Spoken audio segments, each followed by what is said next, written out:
Welcome to the Properties to Profit podcast. I'm Michael, your host. Excited to share with you my journey from a six-figure job to building a successful real estate business. Each episode will explore various aspects of real estate investing, from wholesaling and flipping to managing rentals. I'll share the lessons and insights I've gained, aiming to help you avoid mistakes and achieve your financial goals. Expect guest experts, valuable tips, and practical advice to guide you on your own real estate journey. Thank you for tuning in. If you find any value in this podcast, please subscribe, share, and follow me on social media. Let's turn properties into profits together. What's going on, guys? Michael here with Properties to Profit. Welcome back. I'm your host, and I'm the founder of Oasis Home Buyers. We buy distressed properties and we turn them into rentals or flip them or even wholesale them to other investors. So on the show, I'm going to break down how I'm growing my real estate portfolio, how I'm flipping houses, and how I'm finding other investors' wealth, whether that's through they're investing with us and we do all the legwork, or we're getting them a deal and they're going ahead and doing the legwork. Maybe they have a few rentals of themselves. Maybe they have 100 rentals themselves, or maybe they're flipping houses and this could be their first flip. Numerous people get their first flip, or maybe it's their 1000th flip. We have people who do that as well.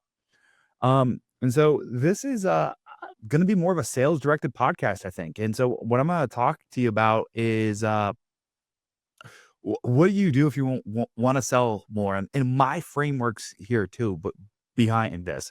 And what I'm going to tell you is there are multiple different ways to do this. I don't know if there's a perfect way by any means. I'm just going to share with you what I do here, right? And so I think a lot of times in the sales game, people are hesitant to close. And what I want to talk to you about is what happens if that's the case and you don't resolve this. And here's my framework behind it. So I know a buddy who just reached out to me and he's like, here's where I'm running into issues. I'm giving them a price and they're just coming around and telling me that, hey, they went with someone else. And I'm like, okay, why? He's like, well, they're just shopping my offer. So I said, okay, great. So what's this kind of look like, guys? Well, in our industry, you're on the phone with them. You're sitting down with the seller. They've got a property they need to sell, right? They're playing hardball, right? They don't have any issues. The foreclosure is not that big a deal. The credit card's not that big of a deal. The divorce isn't that big a deal. You've done the hard work, got them to open up about all these things. You know all those pains, right? And then what do? We say something along the lines of, well, let me go talk to my team and I'll call you tomorrow. Well, let me give you the price and I want you to think about it and let's talk tomorrow. Or if you're in a different industry, it looks like I'll leave you this quote and I'll follow up next week. Let me know what you want to do. And when that happens, the clock starts to tick, guys. You just gave the seller a chance to shop your offer to every competitor in the market. And most of the time I found out they will. And unfortunately, there are some people who aren't going to be as operationally sound as you and be able to follow through with those offers, or they're just not going to, they're going to leave the customer in limbo and not fulfill on the customer satisfaction side the way that at least my company can. And so here's why I don't leave without a deal. This is how I operate. And this works for me and my company. You have to do what works for you. If I'm going to take the time to really talk with the seller, if I'm finding out what their emotional pain points are, and if I'm doing the math on this, running comps, talking about the repairs, and I've got their full attention and right there in front of me right now, then I'm going to do everything in my power to close that deal right then and there on that call in that same appointment. I'm not going to set up another appointment. I'm not going to take it back to my team. I'm going to know what to do and I'm going to do it. And what I found, and when I don't do that, someone else just closes the deal. And I'm just giving these investors an easy layup. I've done all the hard work and I don't want that to happen. And here's the truth that I think most people don't want to hear. Both strategies work. You can leave a quote and hope they come back to you. There will be deals found that way. You can follow up a week later and you'll still land the deal. But what I found, the person who closes first usually wins. The person who can get them emotional, because that's how we all make decisions. When you realize that people make emotional decisions, that they don't think logically to make the decisions, they make emotional decisions and then they back it with logic.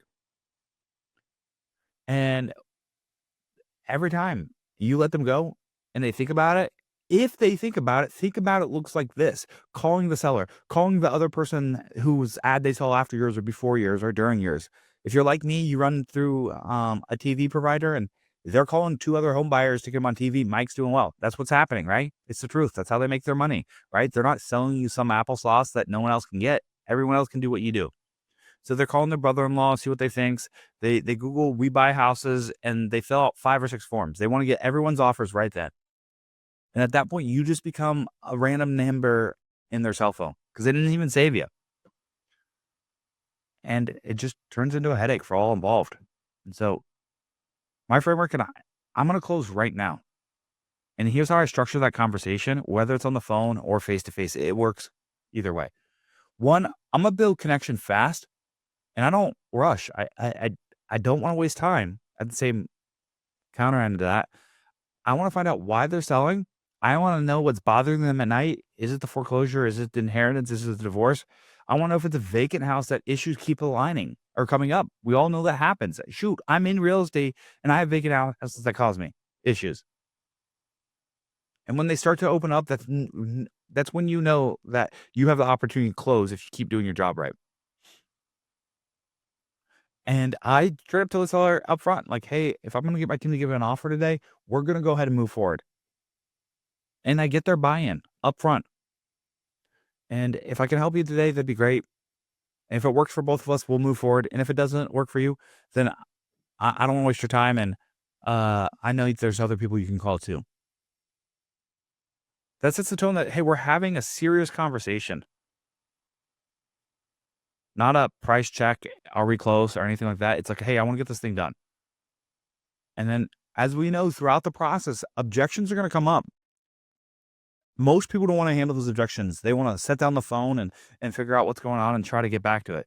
No, that's not how it works. You're going to get a little of a pushback in a sale. On no means the conversation's just starting. When they tell me no, I'm going to dig in and figure out what's really going on because I know there's something here that I don't understand. When they need to talk to the spouse, I'm asking, what do you think is going to come up when you guys talk to the spouse? Have you guys talked about it? What's their biggest concern? When they tell me they need more money, tell me more about that. What do you plan to use the money for? How's the money going to help you? What are you comparing it to? I don't dodge the objections. I handle them because I'm a firm believer that if you leave an objection untouched, at the end of it, when you're negotiating or building a price, you're going to turn into a bomb. And a bomb at the end of its fuse is never a good thing. So handle that objection now. Up front, box that objection, go through that framework. And once you've done all that, you got to ask for the commitment. You've earned their trust. You've got them to open up. You've handled all the objections, asking them if we could solve all these problems. You have to ask, would we move forward? Don't be afraid of the uncomfortable pause. Most salespeople have the gift of gab, and they're going to continue to talk here. But remember, silence in communication adds a lot of pressure to both you and the customer. Remember, you do this every day. You can deal with pressure. But it's solutions-focused pressure. Once this is done, they're going to be in a better situation dealing with you than potentially your customer. And you need to have that great of an operation on the back end. So, you guys know why this works? Because when you talk to a seller, especially one in distress, that first conversation is typically the peak emotional conversation they're ever going to reach about this. They've taken the time to reach out to you to solve this problem. That's the moment that they're the most honest, the most motivated, and most open to change. If you let them off the hook, you're letting logic creep in. And logic is the enemy of motivation. We think leaving them a quote is being respectful. I think it's just opening the door for someone to come in and steal your deal that you've put work, time, and energy into. I think it could cause chaos for the sellers. In my industry, it's not regulated. Anyone can come in and anyone can lock them up and not be able to fulfill that promise, even if it's the best deal ever. Is that what you want to be known for? Is that what you want your company to be known for? That You let other people steal these low-lying fruit that you've already done the work for, and they can't give them the customer service that you can, and then they have a bad experience. They sold at a price that you would have made a lot of money at, and someone else got the deal because you couldn't close. That's not what I want to be known for. So what do you do if you've been just leaving quotes and telling them to call you back and chasing people around? I think it's simple. Make a decision. Continue doing what you're doing. If it works, I know multimillionaires who do that. I do. They set up the second call. They're okay with it. They don't have any issues with it. Sometimes that is a great strategy. But you can't stop. You can't flip back and forth. Both of these are game of odds. I personally believe closing the deal on the phone the first time or in person will be the best odds. And that's for any sales situation. Doesn't matter what you're selling. So decide what you're going to do. Then build out your script. Map out your opener, your discovery questions. What do you really need to know to solve your prospects' problems, whatever that is? The objections you're going to handle. We handle the same objections across all industries for the most part. And then figure out your close. Get it right. Dial it in. Make sure you understand it. Role play. Master it. Because reps equal results in anything you do. I don't care if you're the greatest salesperson ever. You probably are. But if you're that, you probably practice and you're good at handling high pressure scenarios. Remember, guys, stop apologizing for closing that. You're not bothering them. You're helping them. You're solving a painful problem. Own it and master it. Guys, if you take one thing from this episode, let it be this. You don't need to be slick in sales. You don't need to leave quotes. You just need to have the courage to close while you're on the phone with them, because that is when you have their attention. Everything is trying to grab our attentions. I just lost a deal, my salespeople, because they hired an attorney. What is that attorney going to do? Help them decide who's going to sell us, but they're going to make 10 grand? Attorney's charging them $400 an hour. And so I'm training my team to do better so we don't miss out on those opportunities. Here at Oasis, we're going to win because we train hard. If this episode hit home for you and maybe you're on a sales team that doesn't train, we'd love to have a conversation with you. You can follow me on Instagram, realestatemic02, and tell me you're looking for a sales job. We have sales reps who make it 10 to 15, and even 20 plus K. And this is a tough market.